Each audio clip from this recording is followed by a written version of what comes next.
Avec ce premier roman, Nicolas Godmet, La fin des idoles, nous allons rentrer dans un univers que nous connaissons tous finalement parce qu'il nous est imposé. C'est celui de ces images qui sont partout, ces marques, ces multimarques qui sont partout. Vous avez eu envie de dénoncer, dans ce qui est votre premier roman, de dénoncer la suprématie de l'image à travers la télévision.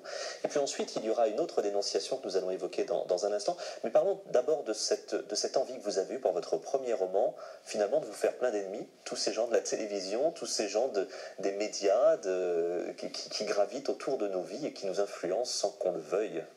Pourquoi ce choix?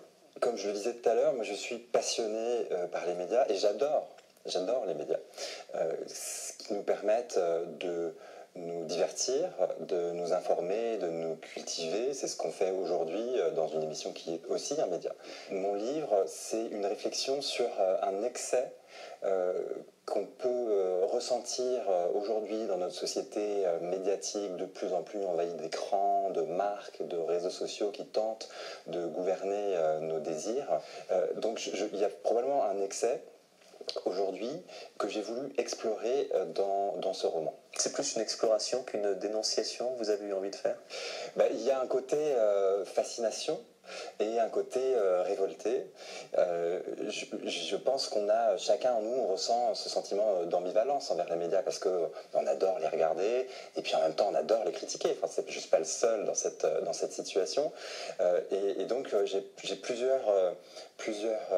j'ai des tiraillements en moi que j'ai essayé de mettre en scène au travers des personnages que j'ai créés, de Lynn qui elle est complètement révoltée par la société médiatique parce qu'elle en a souffert depuis l'enfance pour des raisons qu'on découvre au fil du roman, et puis d'autres qui eux en font leur miel, en profitent, sont installés comme mon psychanalyste Gérard Lebenstry qui a sa propre émission de télévision sur une grande chaîne, et donc ces tiraillements je les ai diffractés d'une certaine manière dans les différents personnages de La fin des idoles. Alors vous évoquez quelques-uns de vos personnages, vous évoquez aussi quelques médias qui existent dans votre roman, que vous n'hésitez pas à citer. Et puis il y a cette chaîne que là vous avez inventée qui s'appelle V19. C'est une chaîne un peu trash, même si c'est son slogan, c'est V19 libère l'esprit, quelque chose comme ça.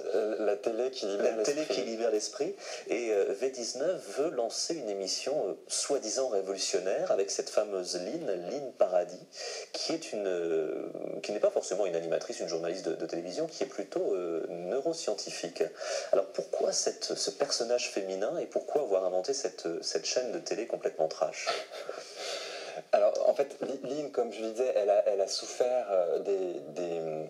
de la société médiatique depuis l'enfance et elle a essayé de comprendre pourquoi on était scotché devant des émissions dont on regrettait souvent de les avoir regardées après, devant des vidéos de chats sur YouTube ou scotché à compter les likes qu'on avait sur notre dernière publication sur Facebook.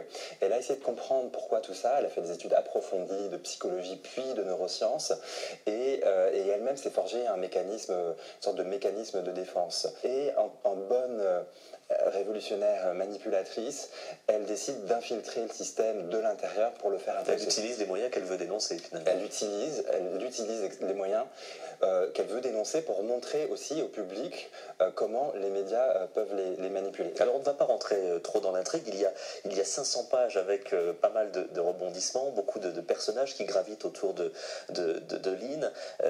Il y a ce que l'on disait en préambule, cette dénonciation des médias, de l'image qui est partout, et puis vous avez également eu envie de faire une autre dénonciation, c'est cette rivalité que l'on peut observer entre la neuroscience et la psychanalyse. Il y a Lynn, dont nous venons de parler, il y a Gerhardt, ce psychanalyste. Ce sont deux mondes que tout oppose, et leur rivalité va se jouer justement sur les plateaux de télévision.